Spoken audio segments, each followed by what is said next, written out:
दिन माघ महीना शुक्ल पक्ष शुरू हो गया प्रतिपदा यानी एकम। और आइए बात करते हैं आज के मुख्य समाचार में देश भर की तमाम बड़ी खबरों पर नजर डालते हैं। एक तो आज वैलेंटाइंस वीक का टेडी डे है, आप सभी को हैप्पी टेडी डे। और वहीं दोस्तों आज 10 फरवरी से गुप्त नवरात्रि भी शुरू होने जा रही है। देवी माँ दुर्गा की पूजा के साथ ही ध्यान करने से मन भी शांत होगा और नकारात्मक विचार भी दूर होंगे। गुप्त नवरात्रि की आप सभी को ढेर सारी शुभकामनाएं। देवी माँ का आशीर्वाद आप हम सब पर बना रहे। और इन्हीं मंगल कामनाओं के साथ आगे बढ़ने खबरों में देखिए, पहली बड़ी खबर, ड्यूटी पर जान गंवाने वाले अग्निवीरों के परिजनों को भी नियमित सुविधाएं मिलनी चाहिए। संसदीय समिति ने सरकार को ये सुझाव दिया है और साथ ही समिति ने प्रत्येक श्रेणी में न्यूनतम अनुग्रह राशि 35 लाख व अधिकतम 55 लाख रुपए किए जाने की सिफारिश भी की है। अब देखते हैं अग्निवीर भर्ती को लेकर सरकार की तरफ से इस पर क्या नया अपडेट आता है। जो भी अपडेट आएगा मैं आपको बता दूंगा। वहीं देखिए बड़ी खबर, खरीदारी के बाद 45 दिनों के भुगतान की अनिवार्यता वाले नियम से एमएसएमई परेशान हुई।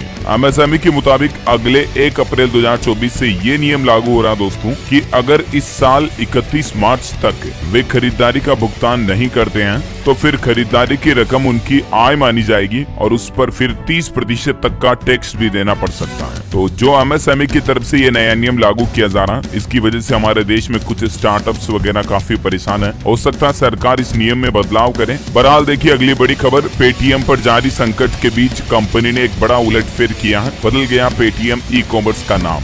जी हाँ, पेटीएम ई कॉमर्स को अब पाई प्लेटफॉर्म्स के नाम से जाना जाएगा। और वहीं पेटीएम ने ग्रुप एडवाइजरी कमेटी भी बनाई है। पूर्व सेबी चीफ एम दामोदरन इस कमेटी की अध्यक्षता करेंगे। आरबीआई के शिकंजे के बाद अब पेटीएम ये नई तिकड़म लगा रहा। और बैंकिंग न्यूज से बड़ी खबर देखिए दोस्तों, एचडीएफसी बैंक ने ग्राहकों को झटका दिया। Car, home loan, personal loan, सभी तरह के लोन की ब्याज दरें बढ़ा दी है। और इस बढ़ोतरी के बाद अब एचडीएफसी बैंक की MCLR अलग अलग टाइम पीरियड के लिए कितनी होगी इस टेबल में आप देख सकते हैं। वैसे एचडीएफसी बैंक ने लोन के साथ एफडी के भी इंटरेस्ट रेट बढ़ा दिए हैं, यानी कि अब आपको एफडी पर भी ज्यादा ब्याज मिलेगा। अधिकतम 0.8% तक ब्याज दे रहा है अभी एचडीएफसी बैंक। और भी अलग अलग महीनों की ब्याज दरें आप देख सकते हैं। मैंने आपको डीएलएस न्यूज चैनल पर कल शाम को एक वीडियो डाला था, सभी बैंक खाता वालों के लिए 5 महत्वपूर्ण बड़े अपडेट। तो इसमें सरकार की तरफ से बैंक खाता वालों के लिए कुछ नए नियम भी लागू किए हैं, उनकी जानकारी भी इस वीडियो में दी हुई है। तो आज की ये खबरों का वीडियो देखने के बाद आप इस वीडियो को जरूर देख लीजिएगा। चलिए दोस्तों अगली बड़ी खबर देखिए, उत्तराखंड के हल्द्वानी में जो एक अवैध मदरसा गिराने पर हिंसा हुई, उसमें 6 लोगों की जान जाने की खबर है अब तक।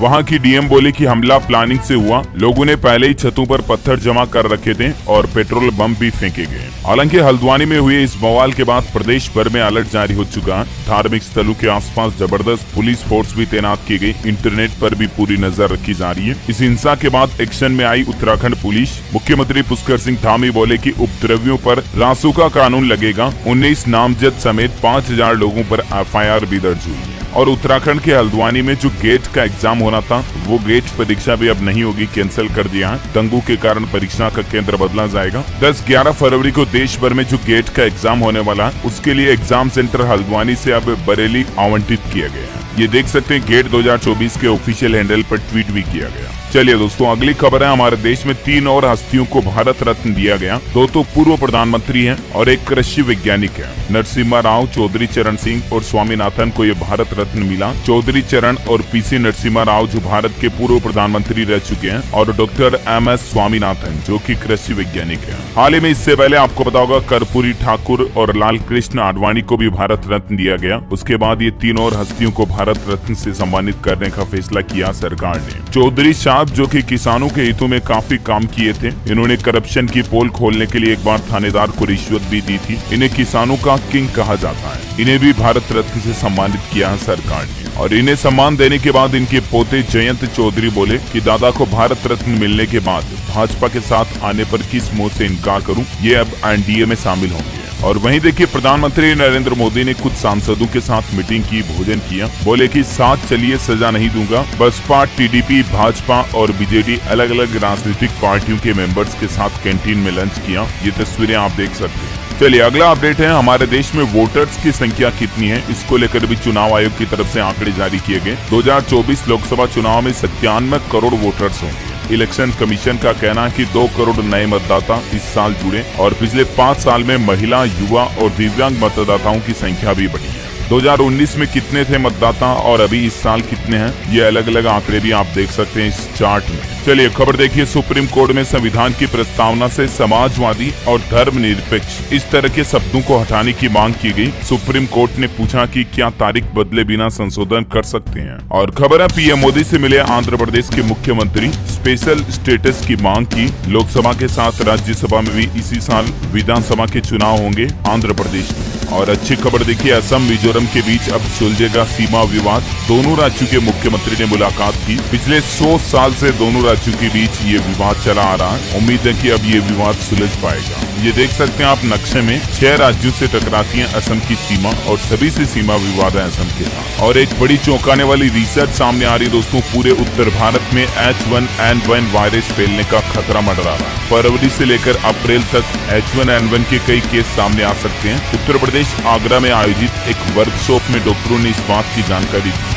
Indian association of medical microbiologist द्वारा आयोजित हुई ये वर्कशॉप में भारतीय वैज्ञानिकों की तरफ से चेतावनी जारी की गई है कि फरवरी से लेकर मार्च तक स्वाइन फ्लू का संक्रमण फैल सकता है उत्तर भारत के कई राज्यों में। चलिए बड़ी खबर देखिए, साइबर फर्जीवाड़े पर नकेल कसने के लिए सरकार ने एक नया एक्शन प्लान बनाया है। फ्रॉड होने पर पैसे वापस मिलना अब आसान होगा। और इस संबंध में वित्तीय संस्थानों में बढ़ते ऑनलाइन फ्रॉड को लेकर डिपार्टमेंट ऑफ फाइनेंशियल सर्विसेज में रिव्यू बैठक हुई। अब फ्रॉड होने पर या गलत तरीके से किसी दूसरे के बैंक खाते में पैसा ट्रांसफर होने पर आपको आसानी से वापस पैसा मिल पाएगा। चलिए बड़ी खबर देखिए, भारत में अंग प्रत्यारोपण से पहले अब जांच करवाना जरूरी होगा। मानव अंगों पर केंद्र सरकार की तरफ से मंत्रालयों को अलर्ट जारी किया गया है, क्योंकि अंग तस्करी भी काफी ज्यादा बढ़ रही है। और इसलिए केंद्रीय स्वास्थ्य मंत्रालय ने भारत में अंगदान और प्रत्यारोपण के सख्त कानूनों का हवाला देते हुए विदेश मंत्रालय से नोडल अधिकारी नियुक्त करने की अपील भी की है। अब भारत में आकर अंग प्रत्यारोपण कराने वाले विदेशी मरीजों की जांच होगी। इनको पहले अंगदाता के बारे में भी पूरी जानकारी सरकार को साझा करनी होगी, उसके बाद ही ऑर्गन ट्रांसप्लांट किया जा सकेगा। बड़ी खबर देखिए, मोबाइल फोन विनिर्माण क्षेत्र में पैदा होंगी 2.5 लाख नौकरियां। कंपनियों की उत्पादन क्षमता में भी तेजी आएगी। हालिया ताजा रिपोर्ट में ये एक अच्छी खबर निकल कर आ रही कि साल 2026 तक करीब 15 लाख नौकरियां मिलेगी मोबाइल फोन इंडस्ट्री में भारत में। और वहीं टेक्नोलॉजी से एक अच्छी खबर देखिए, AI के क्षेत्र में नौकरी के लिए 20 लाख भारतीयों को प्रशिक्षित करेगी माइक्रोसॉफ्ट कंपनी। माइक्रोसॉफ्ट की तरफ से एक नई कार्यक्रम की घोषणा की गई है। भारत और दक्षिण एशिया में माइक्रोसॉफ्ट के अध्यक्ष पुनीत चंडोक का कहना है कि ये नए कार्यक्रम चलाए जाएंगे जिसके तहत देश भर के युवाओं को AI कौशल यानी कि आर्टिफिशियल इंटेलिजेंस की स्किल सिखाई जाएगी। 2025 तक ये कार्यक्रम आयोजित किए जाएंगे। और वहीं देखिए दोस्तों, किसानों के लिए बड़ी अच्छी खबर आ रही है। सारथी पोर्टल पर किसानों को मिलेगी सरकारी बीमा उत्पादों की जानकारी, शिकायत करने की सुविधा भी होगी। प्रधानमंत्री फसल बीमा योजना समेत अन्य सरकारी बीमा योजनाओं की जानकारी भी अब सारथी पोर्टल पर मिल सकेगी। चरणबद्ध तरीके से बीमा उत्पादों को इस पोर्टल पर लिस्ट किया जाएगा और इस पर हेल्पलाइन नंबर भी होंगे और कंप्लेंट का प्रोसेस भी होगा। किसान भाई लोग अपनी फसल बीमा से जुड़ी कोई हेल्पलाइन लेना चाहते हैं तो 14447 इस नंबर पर संपर्क कर सकते हैं। चलिए खबर है, इंडिया ग्लोबल फोरम में निवेश सम्मेलन को संबोधित करेंगे गृह मंत्री अमित शाह। अगले महीने इसका आयोजन होने जा रहा, 6 मार्च को मुंबई में इसका आयोजन होगा। और वहीं देखिए, महाराष्ट्र के मुख्यमंत्री एकनाथ शिंदे सरकार ने बड़ा फैसला लिया। नांदेड़ गुरुद्वारा पैनल में अब केवल सिख ही शामिल होंगे। महाराष्ट्र में शिवसेना, भाजपा, एनसीपी गठबंधन की सरकार की तरफ से ये फैसला लिया गया। बड़ी खबर है, प्रधानमंत्री नरेंद्र मोदी ने निर्देश जारी किया। कैबिनेट सचिव की अध्यक्षता में मडिगा और अनुसूचित जाति के लिए एक समिति गठित की गई, जो कि अब इन जातियों के लिए अहम फैसले लेगी। और वहीं देखिए खबर, आप रेलवे में नौकरी की मारामारी, 1,39,000 पदों के लिए 2.5 करोड़ के लगभग अभ्यर्थियों ने आवेदन किया। खुद रेल मंत्री की तरफ से ये बात का खुलासा किया गया लोकसभा में। उत्तर प्रदेश में एक नया नियम लागू होने जा रहा। प्रदेश के बेसिक स्कूलों में 15 फरवरी से ही छात्रों की रियल टाइम अटेंडेंस लगेगी और मिड डे मील की भी डिजिटल पंजिका बनाई जाएगी। प्रदेश में शिक्षकों की रियल टाइम अटेंडेंस समेत विद्यालयों में प्रयोग होने वाले लगभग 1 दर्जन रजिस्टर को डिजिटल करने की प्रक्रिया पिछले कुछ महीनों से चल रही है। और मतलब अभी तक तो शिक्षकों के लिए बायोमेट्रिक अटेंडेंस वगैरह के नियम जरूरी थे, लेकिन अब छात्रों के लिए भी 15 फरवरी से ये नियम कंपलसरी लागू हो जाएंगे। चलिए अगला बड़ा सरकारी फैसला देखिए दोस्तों, पहाड़ी समुदाय को अलग से मिलेगा 10% आरक्षण। रिजर्वेशन को लेकर जम्मू एंड कश्मीर सरकार की तरफ से ये बड़ा फैसला लिया गया। जम्मू के एलजी उपराज्यपाल मनोज सिन्हा का कहना कि ट्राइबल प्लान से क्षेत्र का विकास होगा। चलिए बड़ी खबर देखिए, पंजाब में 16 फरवरी को बसों का चक्का जाम होगा। हड़ताल में शामिल होंगे रोडवेज और पनबस व पीआरटीसी के ठेका कर्मचारी। ये इनकी पंजाब सरकार से कुछ मांगे हैं और इसी के चलते ये हड़ताल की चेतावनी दी है। चलिए दोस्तों अगली बड़ी अच्छी और शानदार खबर देखिए, मिल गया कैंसर का इलाज। पहली बार भारतीय थेरेपी से मरीज को कैंसर मुक्त घोषित किया गया, यानी कि मरीज का कैंसर पूरी तरह से ठीक हो गया। जानलेवा बीमारी कैंसर को खत्म करने में भारतीय वैज्ञानिकों और डॉक्टरों को ये बड़ी कामयाबी हासिल हुई है। हमारे देश में पहली बार थेरेपी से एक मरीज को कैंसर मुक्त घोषित किया गया है और ये संभव हो पाया दोस्तों CAR-T सेल थेरेपी की वजह से। अब इस थेरेपी से कैंसर मरीजों में नई उम्मीद दिखाई दे रही है और इससे भी अच्छी बात तो ये है दोस्तों कि इस थेरेपी का खर्चा भारत में 42 लाख रुपए आया, जबकि विदेशों में इस थेरेपी का खर्चा 4 करोड़ रुपए से भी ज्यादा का आता है। यानी जल्द ही इंडिया में और सस्ते में कैंसर का परमानेंट इलाज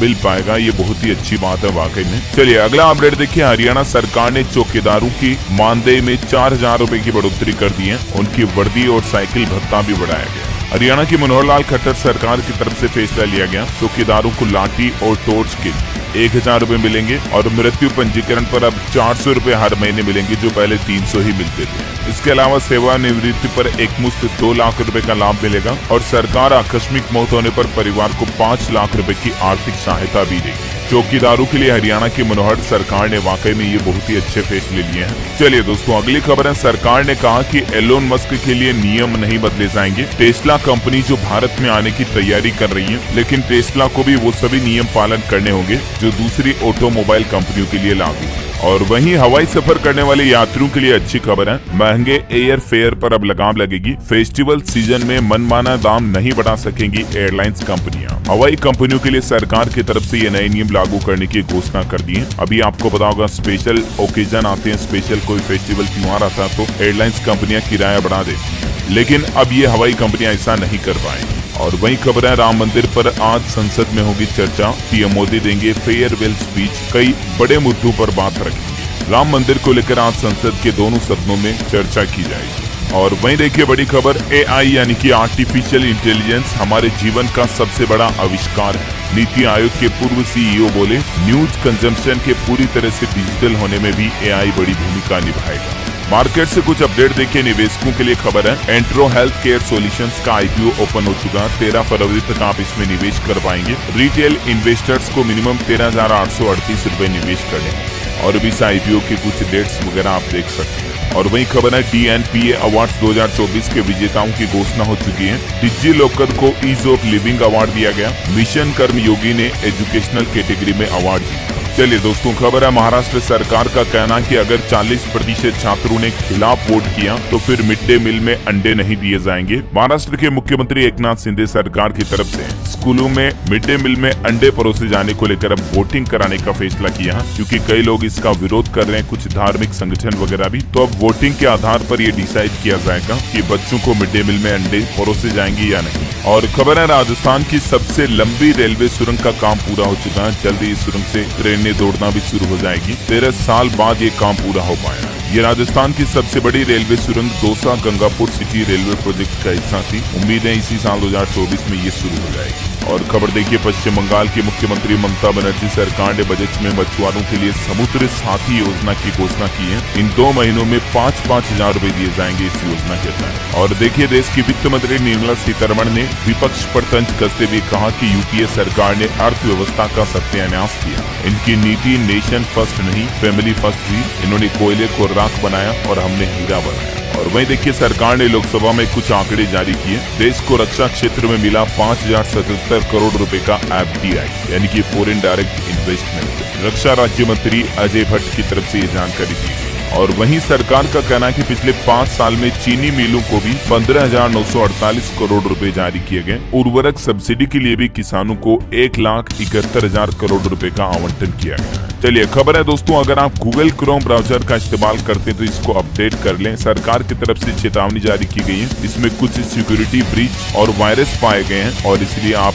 क्रोम ब्राउजर को तुरंत अपडेट कर लें। सरकार की तरफ से ये सुझाव दिया गया। चलिए खबर देखिए, NBFC यानी कि नॉन बैंकिंग फाइनेंशियल कंपनी जो होती हैं उनके लिए बैंक लाइसेंस मांगना ठीक नहीं है। RBI के डिप्टी गवर्नर ने बजाज फिनसर्व के चेयरमैन की मांग को नकारते हुए ये बात कही। खबर है, महाराष्ट्र सरकार के खिलाफ SGPC ने प्रदर्शन शुरू कर दिया। प्रधान धामी भी पहुंचे, बाजार बंद हुए, बोर्ड प्रस्ताव के खिलाफ रोष मार्च निकाला जा रहा है। दरअसल महाराष्ट्र सरकार ने सिख संस्थाओं के सदस्यों का पद खत्म करने का जो फैसला लिया उसके खिलाफ अब सिख समाज विरोध कर रहा है। और टेक्नोलॉजी से खबर है, गूगल ने अपने AI मॉडल बर्ड का नाम बदल दिया, इसकी जगह जेमिनी एडवांस लॉन्च किया।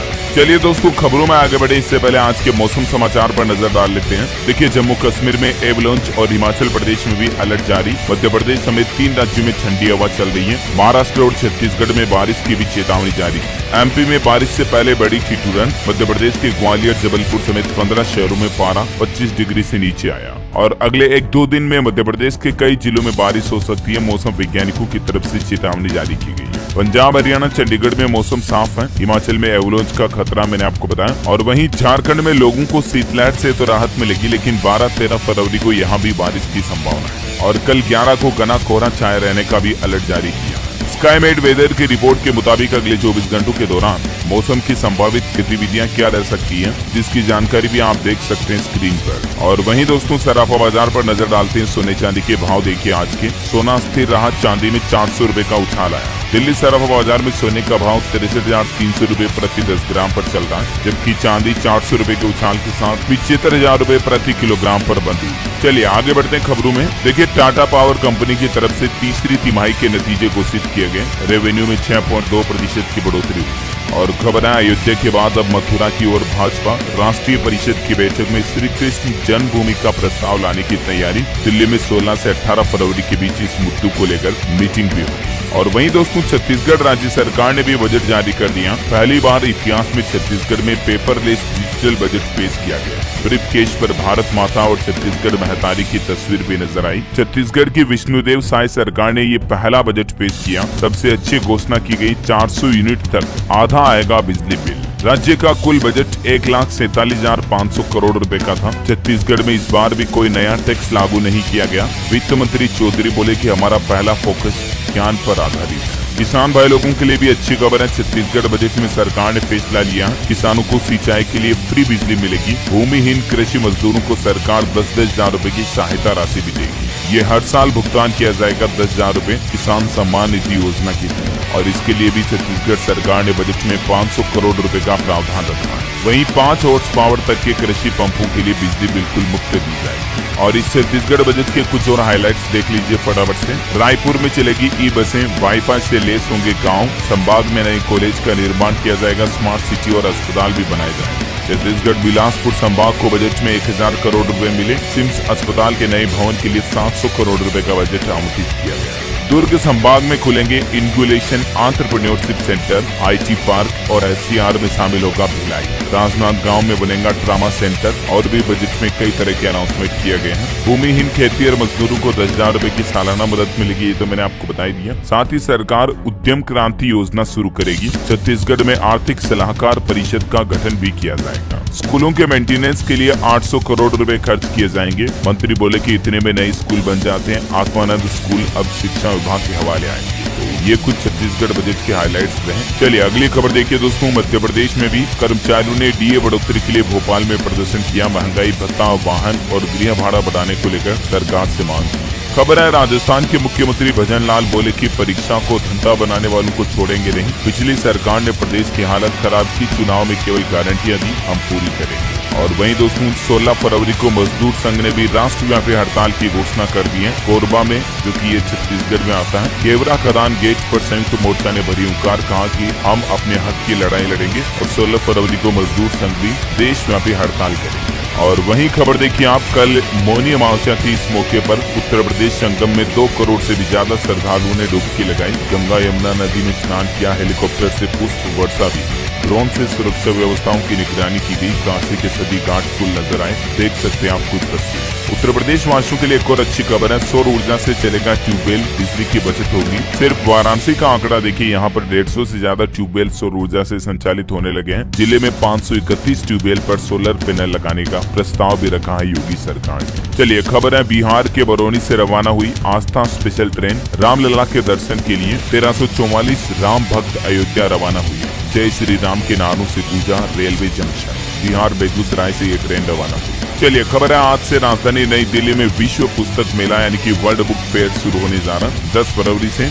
इसमें दुनिया के 40 देशों से भी ज्यादा के 1000 से ज्यादा प्रकाशक यानी कि बुक पब्लिकेशन शामिल होने जा रहे हैं। और इस मेले में आपको क्षेत्रीय भाषाओं समेत कई अलग अलग भाषाओं की पुस्तकें देखने मिलेंगी। चलिए खबर है, गुजरात के वडनगर, सिद्धपुर और SOU में भी अब एयरपोर्ट बनाए जाएंगे। केवड़िया से 12 किलोमीटर दूर भी एयरपोर्ट बनाने की सरकार ने योजना शुरू की है, जो कि स्टेच्यू ऑफ यूनिटी तक कनेक्टिविटी जोड़ेगा। बड़ी खबर देखिए, झारखंड के मुख्यमंत्री चंपई सोरेन ने 74 करोड़ की राशि ट्रांसफर की। प्रधानमंत्री आवास योजना के 24,827 लाभार्थियों को योजना की पहली किस्त का लाभ मिला है 30-30 हजार रूपए के रूप में। और वहीं झारखंड की चंपई सोरेन सरकार का कहना है कि 1 साल से पुराने कर्मचारियों को भी तोहफा मिलेगा। उनके मानदेय में 5% का इजाफा किया जाएगा और इससे राज्य में लगभग 10,000 सरकारी कर्मचारियों को फायदा मिलेगा। और भी कर्मचारियों के मानदेय के साथ साथ कई भत्ते वगैरह में बढ़ाने को लेकर घोषणा की है, जानकारी आप देख सकते हैं। अच्छा, इसके अलावा आपको बताऊंगा, हाल ही में 1-2 दिन पहले झारखंड सरकार ने ये भी घोषणा की थी कि राज्य में 125 यूनिट मुफ्त बिजली मिलेगी। राइट, तो इस पर भी चंपई बोले कि हेमंत ने नहीं किया समझौता, इसलिए हुई जेल में हेमंत पार्ट 2। चलिए खबर है दोस्तों, हिमाचल प्रदेश के 200 टीचर करेंगे सिंगापुर का दौरा। पढ़ाने के तौर तरीके सीखेंगे वहां विदेशों से, मतलब वहां से ट्रेनिंग लेंगे और वहां से लौटने के बाद नए स्कूलों में उनकी तैनाती की जाएगी। 25 तारीख को रवाना होगा पहला भी।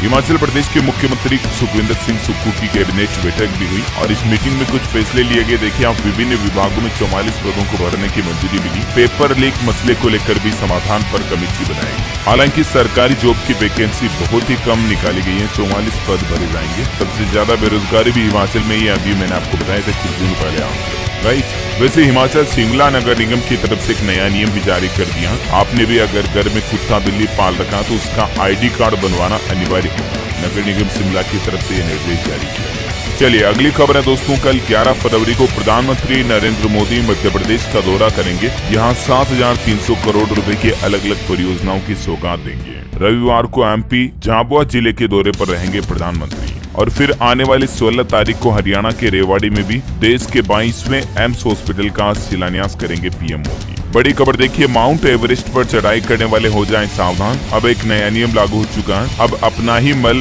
बैग में भरकर पहाड़ से नीचे लाना होगा। माउंट एवरेस्ट पर बढ़ती पर्यावरणीय समस्याओं को लेकर ये नया आदेश जारी कर दिया है। नेपाल की तरफ से ये नया नियम लागू किया गया। खबर है, कोचिंग सेंटर की मनमानी रोकने के लिए हरियाणा सरकार नया कानून लाएगी। कोचिंग सेंटर झूठे एडवर्टाइजमेंट नहीं कर पाएंगे और स्टूडेंट्स युवाओं को फंसा नहीं पाएंगे कि हमारा इंस्टीट्यूट सबसे अच्छा है, हमारे यहाँ पढ़ाई अच्छी होती है। ऐसा मतलब विद्यार्थियों को जालसाजी में नहीं ले पाएंगे कोचिंग इंस्टीट्यूट। इसके लिए हरियाणा सरकार नया रेगुलेशन एक्ट ला रही है। और टेक्नोलॉजी से जुड़ी एक और बड़ी खबर देखिए दोस्तों, इंस्टाग्राम यूजर्स पर AI की मदद से आप मैसेज टाइप कर पाएंगे। जल्द ही मेटा कंपनी की तरफ से ये नया फीचर जारी किया जाएगा। खबर है, भारत सरकार भी जल्द ही नेशनल क्रिएटर्स अवार्ड का ऐलान करेगी। 20 अलग अलग श्रेणियों में ये पुरस्कार दिए जाएंगे। जो कंटेंट क्रिएटर वगैरह हैं उनको भी सरकार ये पुरस्कार देगी। वही देखिए बड़ी खबर, दिल्ली के मुख्यमंत्री अरविंद केजरीवाल सरकार का ऐलान, अब इन लोगों को नहीं देना होगा पानी का बिल। दिल्ली CM ने लोगों को गलत तरीके से थमाए गए वाटर बिल माफ करने का ऐलान कर दिया है और इसके लिए दिल्ली सरकार वन टाइम सेटलमेंट स्कीम भी जल्दी ही लाएगी। खबर है, उत्तर प्रदेश के इन 7 जिलों में बढ़ेगी खेल सुविधाएं। योगी सरकार बनाने जा रही मिनी स्टेडियम, ओपन जिम का निर्माण भी किया जाएगा और वो 7 जिले कौन कौन से नाम आप देख सकते हैं। वहीं छात्र छात्राओं के लिए बड़ी खबर देखिए दोस्तों, नीट UG, नीट PG और MBBS व मेडिकल PG की सीटें बढ़ा दी गई है। केंद्र सरकार की तरफ से लेटेस्ट राज्यवार ब्यौरा भी जारी किया गया। ये इस टेबल में देख सकते हैं आप, अलग अलग राज्यों में अभी कितनी सीटें हैं UG और PG वगैरह, और भी ये बाकी राज्यों की लिस्ट आप देख सकते हैं। और वैसे स्टूडेंट छात्र छात्राओं की बात हो ही रही तो कुछ एजुकेशनल अपडेट भी देख लीजिए। CUET PG के लिए आवेदन की आखिरी तारीख बढ़ चुकी है। आज 10 तारीख को और मौका, तब तक आप अप्लाई कर सकते हैं। उत्तर प्रदेश बोर्ड परीक्षाओं को लेकर भी देखिए इस बार नया सिस्टम शुरू किया जा रहा। पहली बार कक्ष निरीक्षकों के लिए QR कोड वाला परिचय पत्र यानी कि पहचान पत्र अनिवार्य होगा। स्कैन करके ही जाँच की जाएगी। बोर्ड परीक्षाओं में स्टूडेंट किसी प्रकार का तनाव ना ले, टोल फ्री नंबर जारी किया सरकार ने। अगर आपको कोई टेंशन है, नर्वस है आप बोर्ड एग्जाम को लेकर, तो उमंग हेल्पलाइन टोल फ्री नंबर 14425 पर स्टूडेंट क्वेरी कर सकते हैं। ओके, और अगला अपडेट देखिए आप, सरकार ने घटा दी है स्टॉक लिमिट। अब गेहूं कम रख पाएंगे व्यापारी। खुदरा व्यापारी अपने आउटलेट पर अधिकतम 5 टन गेहूं का ही स्टॉक रख पाएंगे और सभी डिपो पर 500 टन स्टॉक रखने की ही अनुमति होगी। पहले ये लिमिट 2000 टन की थी, उसको घटाकर सरकार ने 1000 टन किया, अब 500 टन ही कर दिया। चलिए अगली खबर है, नोएडा मेट्रो ने यात्रियों को बड़ा तोहफा दिया। एक बार टिकट लेने के बाद आप पूरे दिन भर नोएडा में मेट्रो सर्विस का फायदा ले पाएंगे, यानी यात्रा कर पाएंगे। खबर है, पंजाब के स्कूलों में एडमिशन को लेकर नई शर्तें और नए नियम लागू हुए। माँ बाप को बड़ी राहत मिली है। पंजाब सरकार के इस फैसले के मुताबिक अब पंजाब के स्कूलों में 3 साल का बच्चा भी नर्सरी कक्षा में दाखिला ले सकेगा, यानी कि एडमिशन ले पाएगा और घर बैठे ही पंजीकरण की सुविधा भी मिलेगी, यानी ऑनलाइन एडमिशन। और वहीं देखिए दोस्तों, मध्य प्रदेश हाईकोर्ट ने एक बड़ा फैसला सुनाया। ससुराल खुद छोड़ने पर पति संग रहने से मना करने वाली पत्नी भरण पोषण की पात्र नहीं होगी। हालिया एक केस की सुनवाई करते हुए MP हाईकोर्ट की तरफ से ये महत्वपूर्ण आदेश जारी किया गया।